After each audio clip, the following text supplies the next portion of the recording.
Hi everyone, and welcome to a short presentation on plagiarism and the program, the sort of web plagiarism detection program, Urkund. For all of you, you may not have access to Urkund, but if not, you'll be able to get a short glimpse at the end of this presentation about what you can do and how it works. My name is Johanna Björkel. I work as an IT pedagogue here at Tritonia EduLab, Vasa, Finland. And today is then time to look at some more serious issues within higher education. And as teachers and as students, because this is directed to you both actually, you are able to follow this material. And I've also included a lot of sources for you to be able to work a bit more on if you feel the need or wish to. What is plagiarism? Plagiarism in itself is kind of a problematic thing because what you may not know is that plagiarism is just part of what is called academic misconduct or academic fraud. And plagiarism belongs to one of these. And it's actually taking anyone's ideas, words, thoughts, plans, and using them, and accidentally or purposefully using them as your own. And we'll take a look later on how to not do this and what to do if you do find this or if you do this. And for the students, why it is entirely unnecessary to actually plagiarize. I've quoted here Merriam-Webster's dictionary's definition about what plagiarism is. And what you need to realize is that yes, it is to use someone else's production, and yes, it is to use other people's ideas. But the thing is, you can always use them as long as you use correct references. If you, by some weird reason, don't know how to refer to things, please go ask your supervisor or your teacher and let them know that you don't know which reference system that's supposed to be used, and you're not aware of what happens and what plagiarism is. But we'll shortly go through that here. The interesting part is that plagiarism is considered to be an act of fraud, which means that you're actually committing a crime in its sense. It's stealing and lying about it afterwards. And the thing is, when you put it this kind of squarely and seriously, what happens is that students tend to downplay the importance of not using their sources correctly. And we'll get onto that later. I've also added a Finnish quote here about what plagiarism is. Someone once asked me, is plagiarizing the same as actually a copyright infringement? As in, am I violating someone's copyright? And it's not always so. And usually it actually isn't, but it means that if for something to have a copyright, it needs to go above the limit for what is considered to be a work of art or a work of some kind. For that to happen, let's say if I as a teacher create a PowerPoint and later on I find that a student of mine is using my material and making money off of it online or something like this and posing as if it was their material. The thing is that the PowerPoint in itself can be a work of art, but then the content of it can't really be a work of art. And so or a work of some kind. It doesn't have to be a work of art, but a work of some kind. And what happens is that that in order for it to be copyright, there needs to be something more to it than just information that you have gathered and that you've placed in a PowerPoint. And so usually it isn't a copyright infringement, and that in itself becomes less problematic as it's not copywriting. But that doesn't mean that plagiarizing isn't as serious as copyright infringement. But it isn't, usually. Academic misconduct, then. It sounds so simple. It sounds like there are straight rules about what to do and what not to do. The reality for most people that enter a higher education institution is that teachers kind of miss telling them what it is.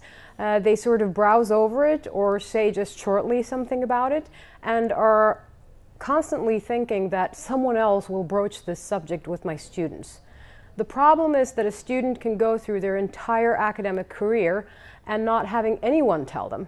And using people's stuff all the time, citing their sources too closely for comfort, not using quotation marks, just picking out the odd words from a sentence and changing them around, and then using the reference, which is wrong. And they might not know that this is wrong. And the point of being is that sometimes the real check does not come until they need to graduate and they need to do their final thesis. And in order for you to ensure that they're not committing academic misconduct, you need to be aware of what academic misconduct is. According to Plagiarism, and this is a Finnish site, plagiarism.fi, academic misconduct is misleading or deceiving your decision makers or the scientific community. And as a student, you need to be aware of the fact that you are a part of the scientific community. And for the teacher, you need to know that you are a guardian of this scientific community and that your role is actually to help students find and understand what their part in the scientific community is and how not to commit academic misconduct. Let's look at what that could be then. Fabrication, misrepresentation or falsification, and plagiarism, and then misappropriation. I'm purposefully not telling you what these are, unless you know already, but we'll go on to that in a minute.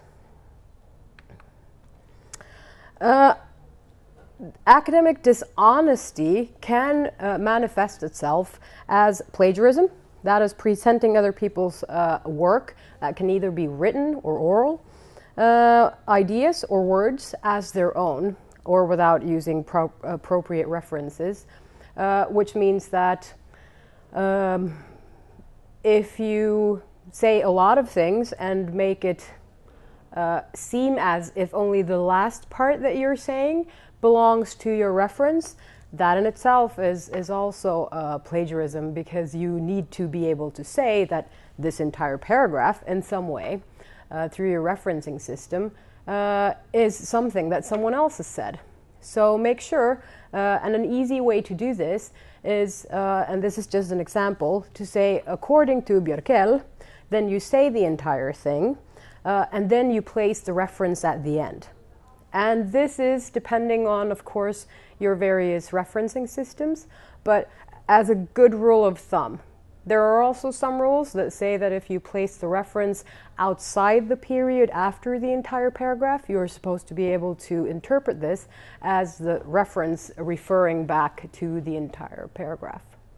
You need to remember, however, that usually, and the rule of thumb is, that a reference lasts only one sentence at a time, which means that if you say, according to Björkel, 2011, a reference only lasts for one sentence, period, and then you go on to say something or paraphrase something that I've said, you are actually kind of claiming that you said the other stuff as well. And so be aware of what the placement of your reference says, and how you are able to manipulate this, the referencing system, as to last for several sentences at a time. Then we have fabrication, and that's misrepresenting or misinterpreting others' research in essence. This means that if you have misunderstood someone and you go on in your own essay, thesis, article to say that this is so, what happens is that you've misrepresented someone's results, which means that you can actually be accused of committing academic misconduct.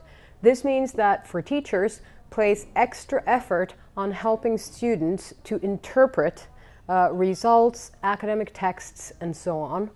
And for you students, make sure that you understand what the results that someone has reported actually mean. An easy way to do this is, for instance, to go to Google Scholar and insert the reference of your thesis, or not of your thesis, but of the author, and then check what how other people have interpreted, other scholars have interpreted that person to be saying. And there you can sort of compare your own thoughts on the matter with actual scholars, and then you can have some kind of a bearing.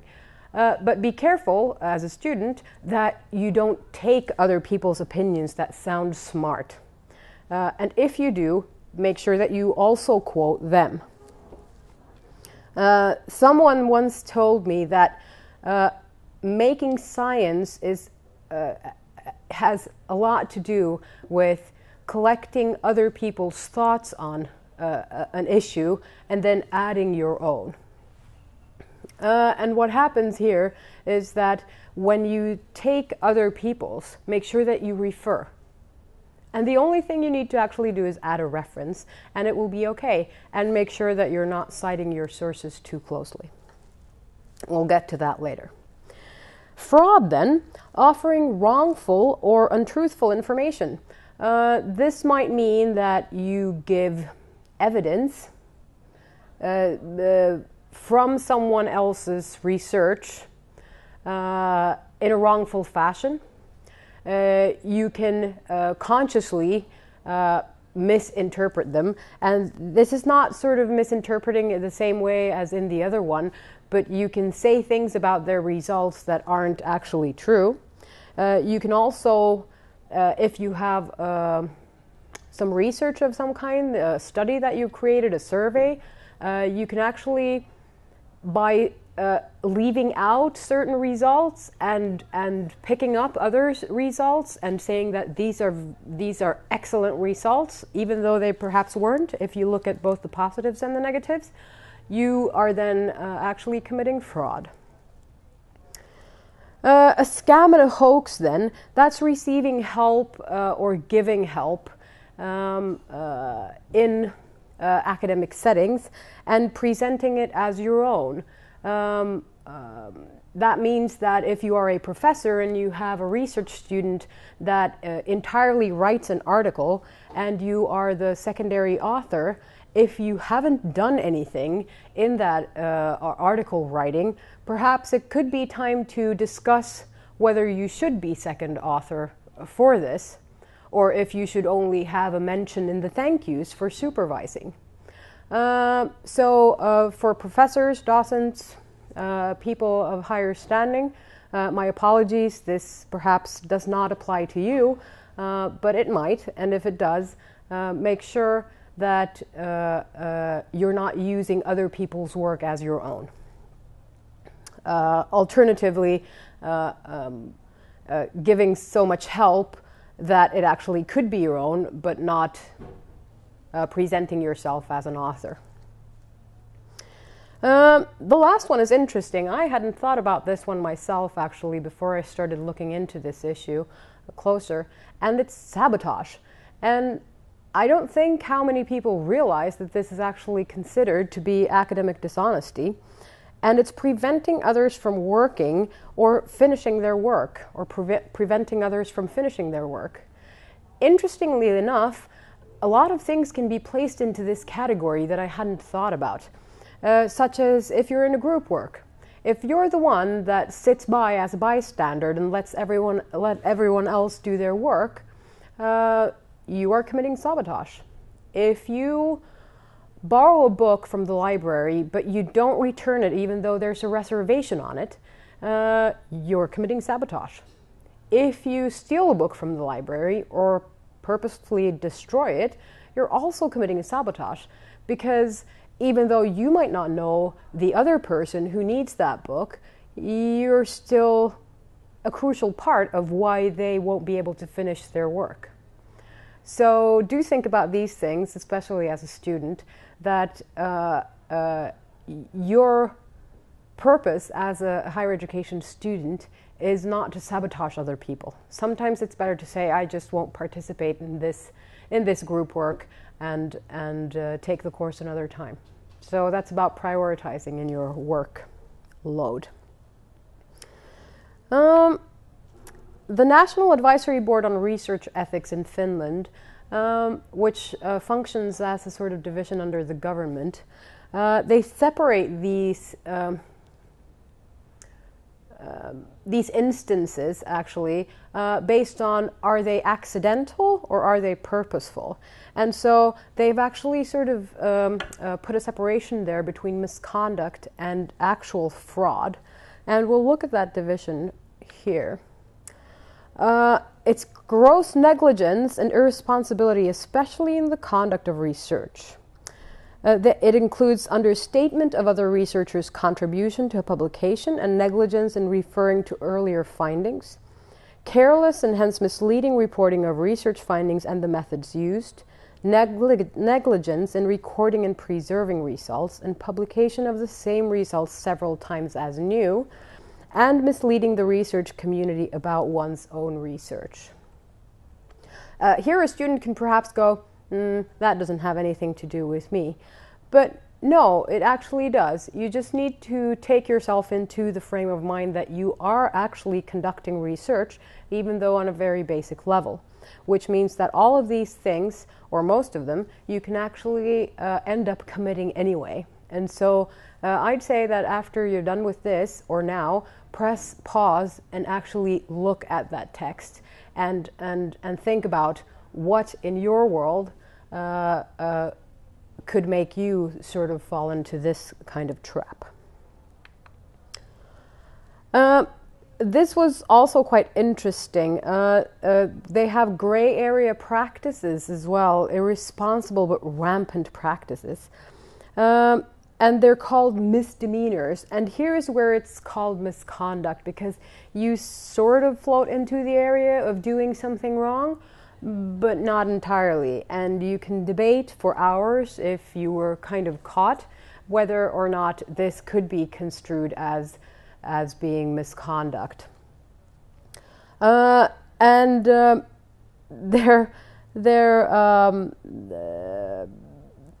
There are certain things that are sort of difficult to place there, but on the most basic level, you as a person usually know whether, it doesn't matter if you're a teacher or a student, usually know whether or not you have done something wrong. Academic fraud, then, that's where we sort of move into the point where it was sort of deliberate in any way. And the reason why you might want to do this is to save time. You're pressed for time, and you think that it will save you time to just take someone's results and just perhaps not quoting them correctly, or just skipping a few words and putting some other words in, and all of this. And there are 4 categories of this fraud, and they're the ones that I also mentioned before: fabrication, misrepresentation, plagiarism, and misappropriation. And the difference between the misconduct and the fraud part is can it be discussed whether this was deliberate or by mistake? Here, I've actually added some texts about what fabrication and misrepresentation is. I won't dwell on it for too long, however, but realize that you can pause this video and read these through yourself. This one was fabrication and misrepresentation. The following is plagiarism and misappropriation. And plagiarism, presenting someone else's ideas or words as being your own.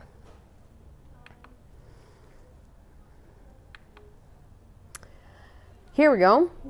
Good scientific and practice and procedures for handling misconduct and fraud in science. It always starts with the discussion about, was this by mistake? Will the student or the researcher get a second chance in some way to repair the damage? Or is it actually fraudulent, which means that there won't be given a second chance to this researcher. And do realize, we'll come to this later on as well, that these things can come to haunt you forever. And the problem with these things is that it can damage an entire career just because of something you did, because you were short on time, because you didn't get enough funding, because you get funding from a business that actually expects certain kind of results and things like this. Your purpose and situation as a researcher, and this is regardless of if you're a student researcher or if you are a more advanced researcher, is to objectively relate your findings. And as soon as you go into the gray area of sort of making your results better or worse than they actually are, you are doing something wrong. And especially also if you leave something out. Same goes for telling the truth. Not saying anything can be just as damaging. I've added some sources here in Finnish, Swedish, and English, and so make sure that you stop this and copy off the sources. Here, I've looked at what is it that you're supposed to be doing then in order to actually do something good and not to fall into the trap of academic misconduct. And this is about ethical issues in your work and ethical rules within your line. And some of them just are that make sure you record everything. As I said, please feel free to pause this video to look at the text. But make sure that you record things properly. Make sure that you also record your methods and your material. Make sure that you uphold confidentiality and anonymity if that's what you've promised your research subjects. Make sure that you don't misrepresent your work, that you are telling the truth. If the study, a common thing is if you have a hypothesis study and you start with a 0 hypothesis and a 1 hypothesis, and then at the end you come to the conclusion that they should have been the other way around. In order to look smart, some researchers decide that, ooh, well, no one will know that I actually, chose the wrong hypothesis to begin with as a 1 hypothesis. And so they switch them around afterwards in order to make them look better, I suppose. The point is that what might be interesting, truly interesting for the scientific community is the fact that you chose wrong to begin with, and that the research results showed that you were in fact wrong. And that might be interesting because you're an expert. So why not sort of come clear and have a clear conscience about it and just be straight about it? Say, I thought this, I did the experiment, and the experiment showed me that I was wrong. Because usually that's human fallibility. We are wrong. And so there should be a greater emphasis within the scientific community on the discussion on, are you allowed to be wrong? Because sometimes within science, you're not really allowed to be wrong. And so think about your own position in this, and don't be afraid to be wrong. And just telling it out loud. Someone else might have been wrong as well. Other things then, when it comes to co-authoring and authoring articles and saying to someone that I've written this are very important things within the scientific community. So remember that if you've written something, say so.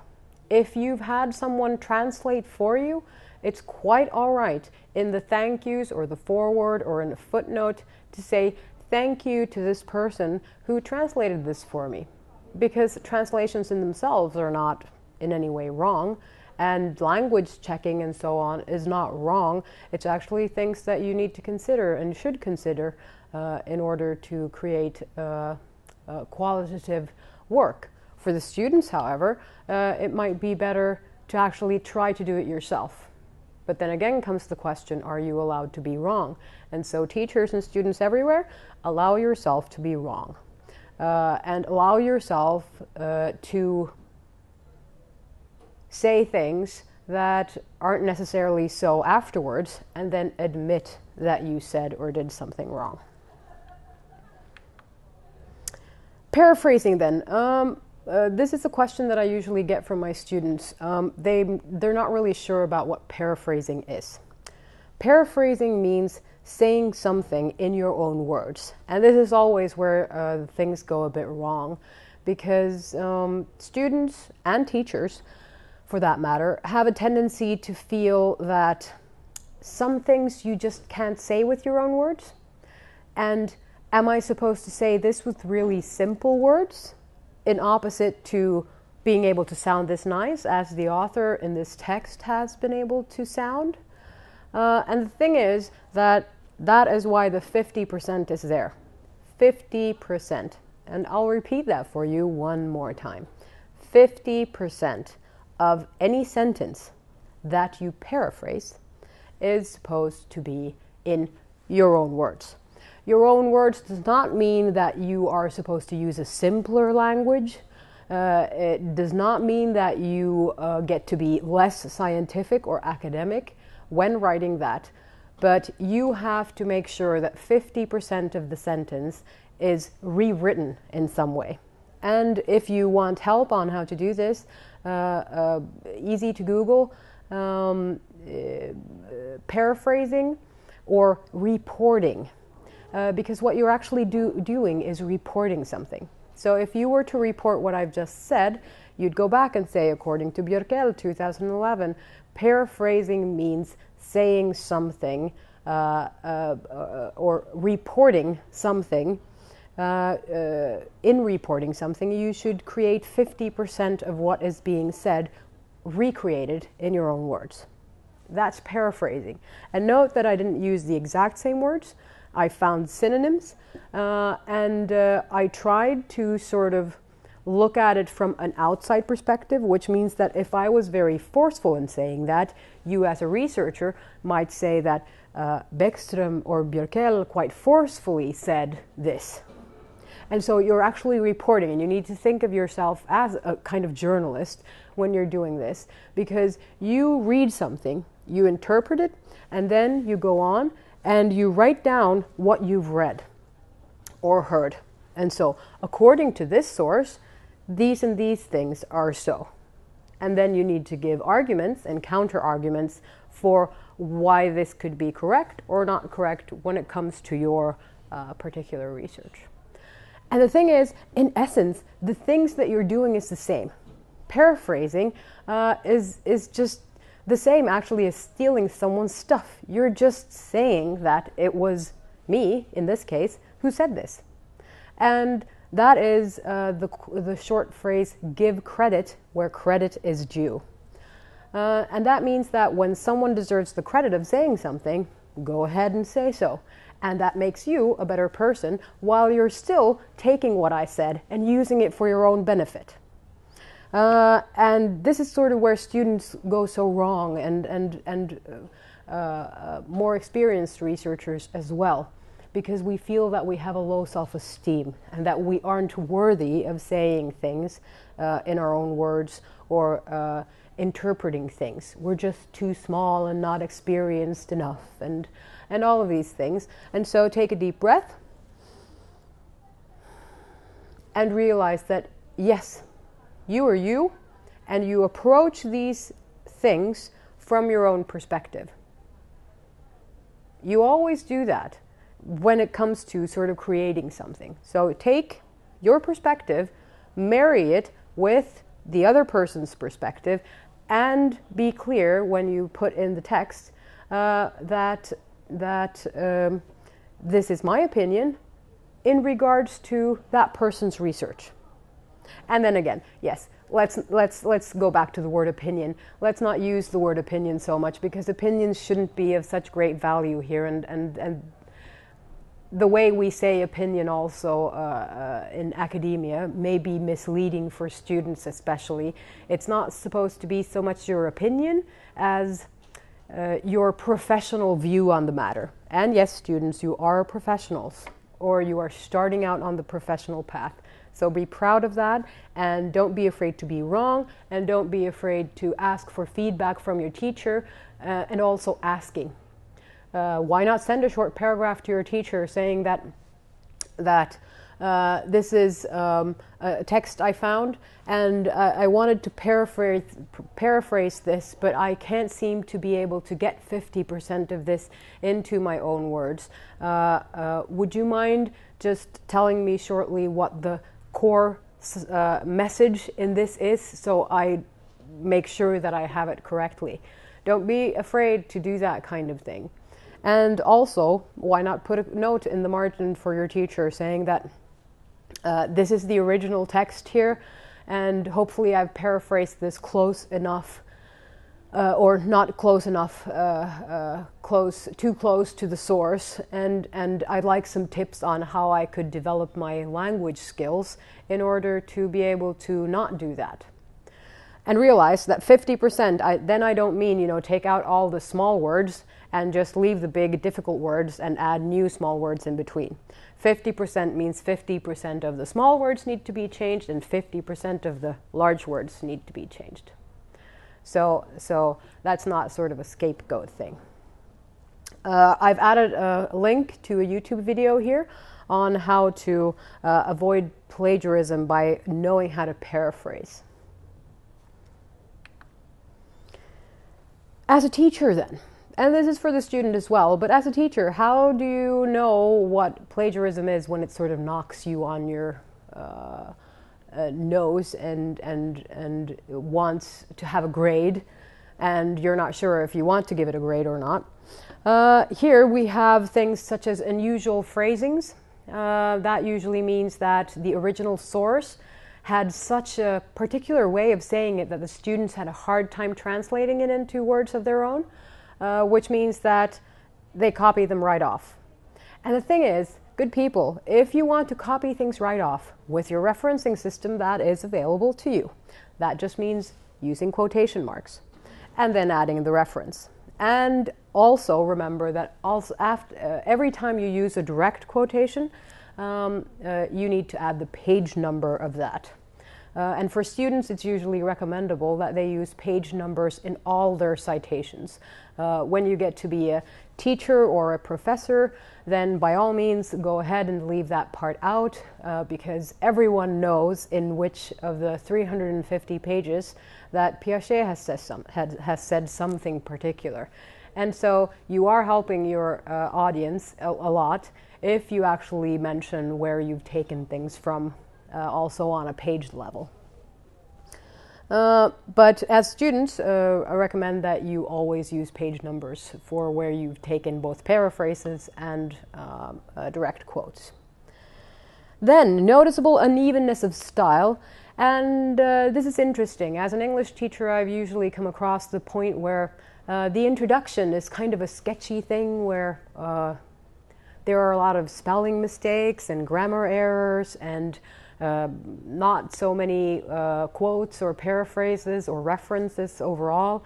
And then comes this excellent part where there are proper references, but the references aren't the same at the end of the essay, and then comes another great part, and then comes a little section with ununderstandable English, and what you come to the conclusion then is that, oh yes, someone has been copying this right off, and that is the unevenness of style. Concepts that seem too sophisticated for the student, that usually means also that you have copied things right off. And if you find things that are really abstractly put, try to find the same thing that someone else has said about it, or try to find someone who has interpreted these sayings or things in another way and quote them in a secondary quote. So using secondary citations is also a very important skill. Learn how to do that. I've used them several ways here, in several places here as well. I took the Merriam-Webster definition of plagiarism, and I placed that, actually took that from another website, which means that I need to mention that it's the Merriam-Webster definition, but as cited in another source. That's a secondary source. And you need to remember that the reference system works kind of like a detective, kind of like a detective novel. It means that anyone who goes into your texts and look at it can sort of look at how you have connected all the dots. In what part of the field of science or your field of expertise have you been going in order to get this information? Which means that if people become interested in what you've written about, they can go back to that source and they can continue on with your work, but using same or similar sources. So for students, that's a great way also to approach science. Always go to the reference section, and if someone's written something really good, you find it from the reference section and you go on to borrow that book or download it or find it in an online database, such as here in Vasa, Nelli-portaali.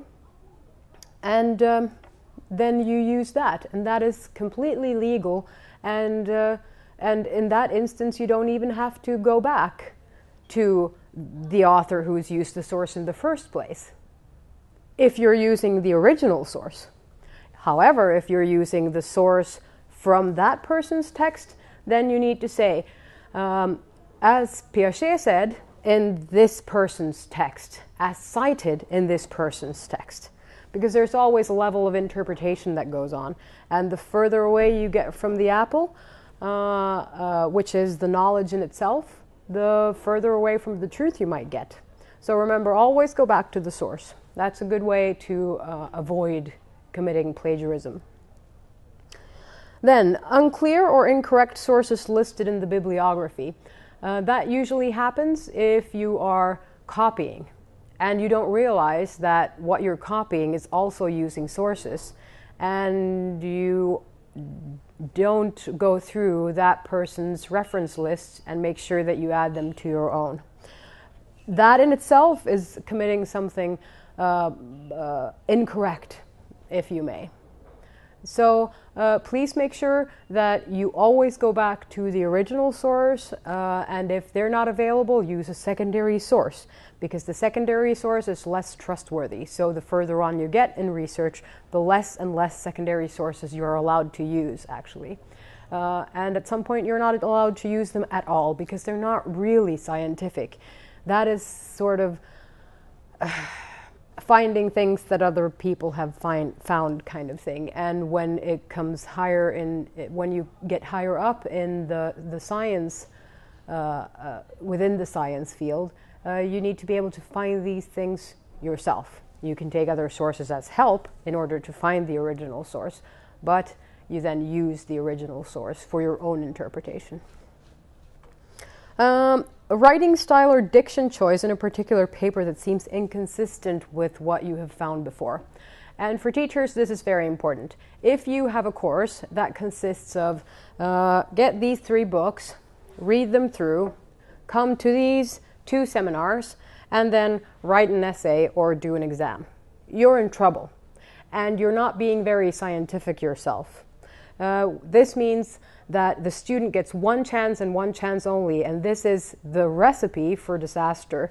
Because if you give the students only this one chance and this one chance only to perform, they might get sort of anxieties, and they might start plagiarizing, and they might start using things because you're in a sense forcing them to. So make sure that you are carrying out at regular intervals examination exams or examination assignments. And in this way, you can ensure that the final grade that you give to your student is actually a valid one, that you've actually checked. Does this hold true for all of these parts, that this student is worth a 4 or a 3? Because if you only have that one grade to go on, you don't know whether that day they had a bad day, and otherwise they would have performed fantastic.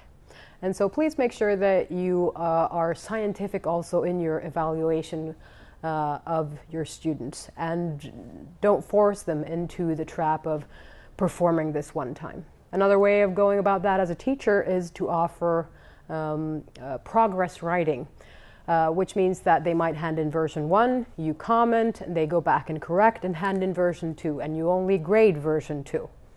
Alternatively, you could grade both versions and do a mean. That about that. As a teacher then, could it be your fault that your students are plagiarism? I just broached that, and I know that we teachers have a bad conscience about a lot of things in our work, because we never have the time to really delve into things. We don't have enough time to grade our students properly. We don't have enough time because everyone is sort of screaming their demands at us, and we do the best we can, and we do everything in our power to be fair and to be just, and so on. But the thing is that if you're not taking your responsibility as a fostering member of the scientific community, that means that you're leaving your students alone with a task that is difficult even for the most routine academics or scientists. So please remember to stop in your work and start by letting the students know about these things, giving them the proper help and sources they need in order to find these things out. Why not quiz them on these things later on to make sure that they've actually learned something? Because distancing yourself from your students and saying, it's there on the internet, go find it, if there's no reason, if they don't feel that it's an essential reason to go and find it, they probably won't. Which means that in essence, we as teachers fail. You need to tell them what plagiarism, misconduct, and fraud is. You also need to let them know how these issues are handled within your organization. As a pointer, in most organizations, you get expelled if you are found having committed fraud and not only misconduct. And then how and what reference system you're using. That is of great importance, and please remember that you can add that part to your teaching without it having to take too much time. And then what do you expect from the students? What is a quote, a paraphrase, what is a secondary quote, how many are they supposed to have in a paper, and so on. The rule of thumb is having 5 sources per 5 pages.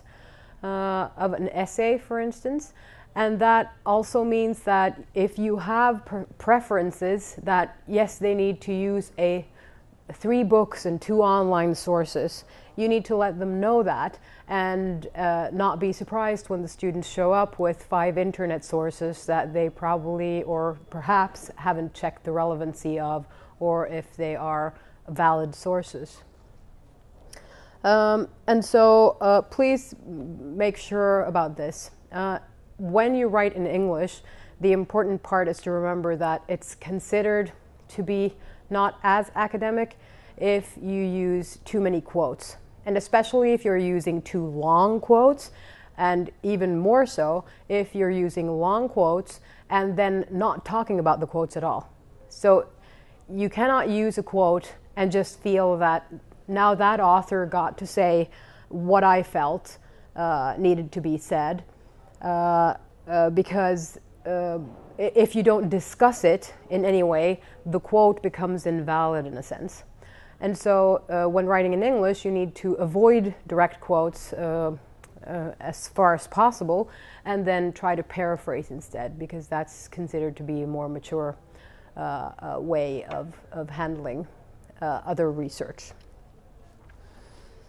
And at what level are they supposed to be performing? Because at some point, even in basic studies, the students don't really understand or know what you're expecting of them, and they think that you are perhaps expecting an excellent work that holds very high academic standards. And sometimes we teachers just get blinded by our work, and we actually do consider that to be the level that they need to perform at, even though it shouldn't be. And so make sure that you make it okay to fail, because it should be okay to fail during your studies as well. And then let them know where to find sources that can help them with this, and as I said, try to make it meaningful in some way, and also try to have a sort of secondary discussion about these things, so they actually have to delve into the material about plagiarism and about what it is at some point, even if it's only for a short section in your course. And then they need to know that plagiarism can come back and haunt them.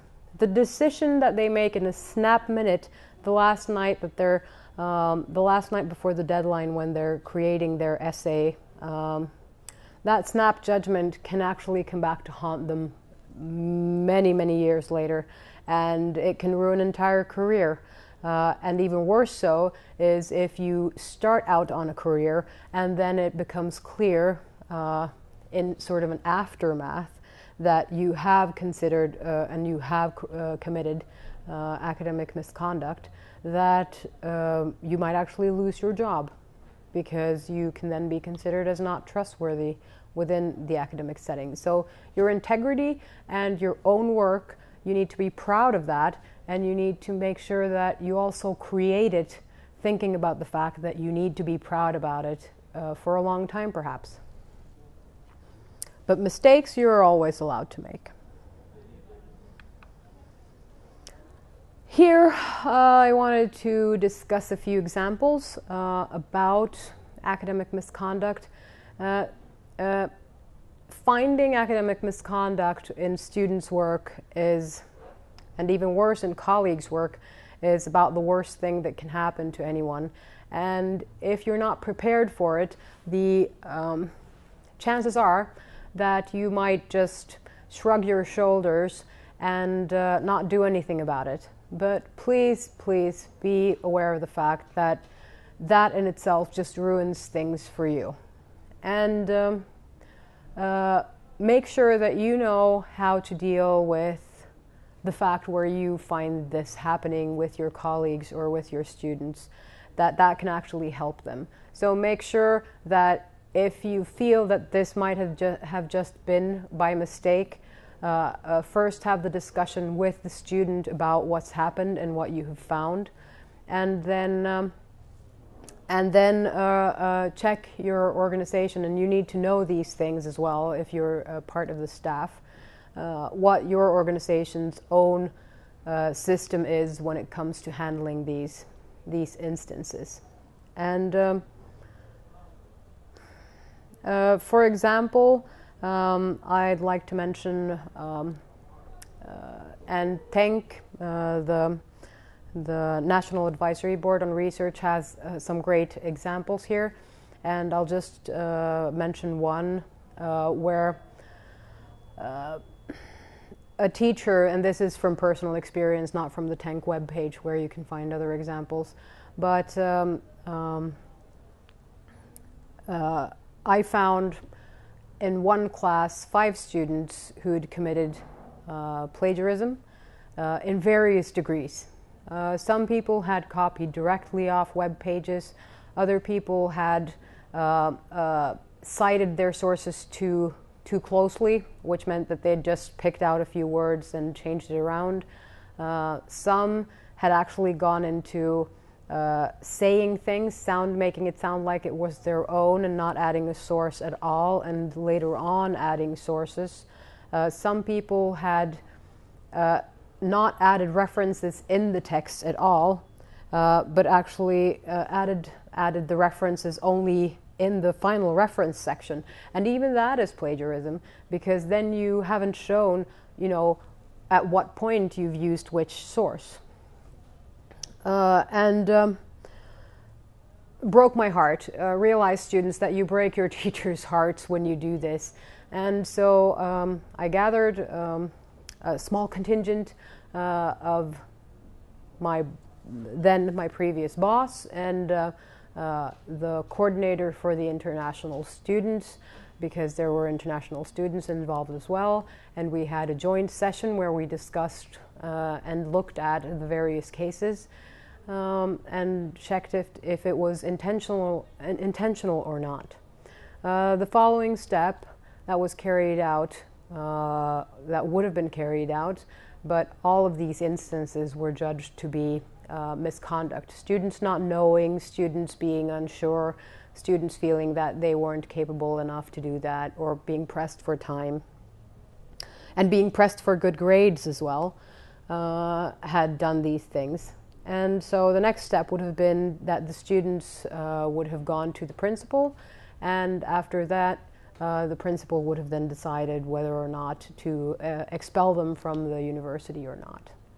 And so as painful as this was for me as a teacher, it actually was a very rewarding thing. And it also became clear to the students, and this was also something that was passed on, that it wasn't really advisable to start cheating in my classes. And what resulted was that the following courses that I held in the same subject, I got so much worse essays. And I was working with progress writing, which meant then version 1, my comments and corrections, and then their version 2. And the first essays, the version 1, became so much worse actually, but it was worth it, because then actually the students felt that they, in a sense, had to create these things themselves, but also the evaluations showed that they were so thankful for the possibility and the opportunity to be able to work with their texts. And there were a lot of things in that process that I could have done differently as a teacher, but in the end I actually found that it was mostly rewarding that we actually took this discussion, and that having the courage to approach this was a good thing.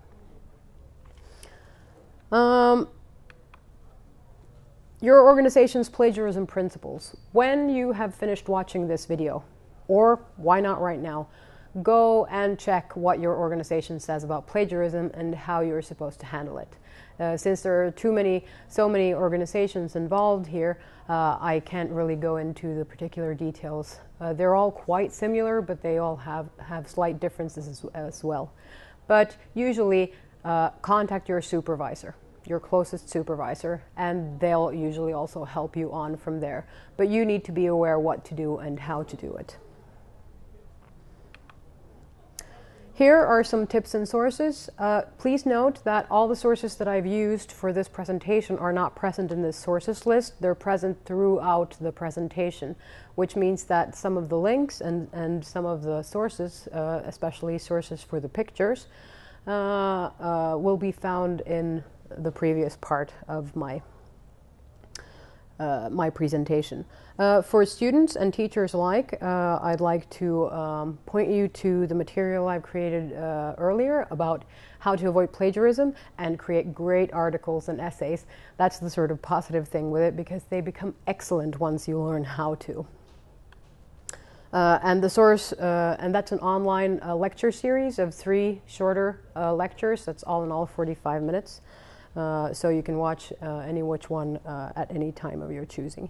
And please recommend these sources, or this source particular, to your students as well. And then we'll move on to Urkund. let's not go hallelujah, all our problems are solved. If I get to pass all of my students' essays through Urkund, I won't have to be looking for plagiarism. Unfortunately, that's not so. Urkund is a plagiarism detection software. Quite good. I actually enjoy it a lot. But the thing with Urkund is that you need to check every single instance that it actually shows you that might be considered a plagiarism. What it does is that your students send their essay to an email address. I'll show you my Urkund email address in a while. I then get an email to my inbox, my regular inbox, that says that you have received an analysis from Urkund. I can click that, I can download the student's document, as in just the document, and I can look at the Urkund analysis of the document. Urkund then takes the student's text and just puts it in one long row after each other, and then it scans it off of 3 sources: the internet, publisher sources, and then previously material that has been handed in. And it triangulates these, and it shows you where the student has cited too close or where it has cited at all. It will show you in purple, and note that these colors may change from time to time with various versions. It shows you in purple where people have placed quotation marks, and so those are okay things. And it shows you in different levels of yellow with a percentage at the side where they feel that it has perhaps been a bit too close to the source. And then you can click on that yellow field, and it will tell you from where the source is, and it will show you the original text, and you can then compare what the student have written with the original text. And then you can see, 50% might be acceptable, and it won't give you, I think, those numbers, but usually when they come back, it's somewhere between 70 and 100% that the student has then copied too much. Then you as a teacher need to look at how long was this section? Have they copied, 1 sentence, or have they copied 10 sentences in a row? Is the yellow field large or small? And then also the content, because in all cases it's not even possible to change the 50%. That might be an ideal, but in all cases it isn't possible. So Urkund might show you, high percentages in some aspects, but you need to be able to, as a teacher, decide whether or not this is considered to be plagiarism, or if it's not. Note, for instance, that Urkund also picks out the reference list, which means that, if you have written Björkel Johanna, blah, blah, blah, something, 2011, and someone else has cited me and put their work on the internet, they'll also take, that reference from their reference list and compare it with the student's reference list, and tell you that, oh, this is too close to the source. So there are aspects there, and so don't expect 0% to always be the entire truth. There are also instances that Urkund is not able to find things, because I don't think it actually utilizes Google as a search engine, but other search engines, which means that at points where I felt that Urkund didn't let me know that this in any way was a plagiarism, but it sort of doesn't sound right, then you just paint that part, you press Control-C, you copy it, right-click copy, then you go to Google, you do a quotation mark, and you add Control+V, paste that text part into Google, add a quotation mark at the end, and press search. And then you might just find that source online anyway. So you can't be too sure about these results either way. And it's always up to the teacher to decide, has this been too close? If it's just one instance of citing too close, can I just mention that to the student, that this part you cited too close to the source? There's always the possibility to export as a PDF, and then the student will see, where in the texts that Urkund has indicated that something not so right has gone on. Other than that, Urkund is it's a good addition. You feel more certain as a teacher, you know that you've done your best, but there's also the ethical issues of Urkund. But before we go into the ethical issues, I'll just show you what you need. All of these, the Vasa organizations don't have Urkund as of yet. Some will and have on their agenda to get it, and some are not sure or have chosen other software. But what you get is a misspelled Urkund account, and then the username plus password you receive as an email, and then you also receive an Urkund email address. And I've given you mine below here, just so you see what it's like. And you just give this address to your student and let them know that they don't have to write anything in the email if they don't want to.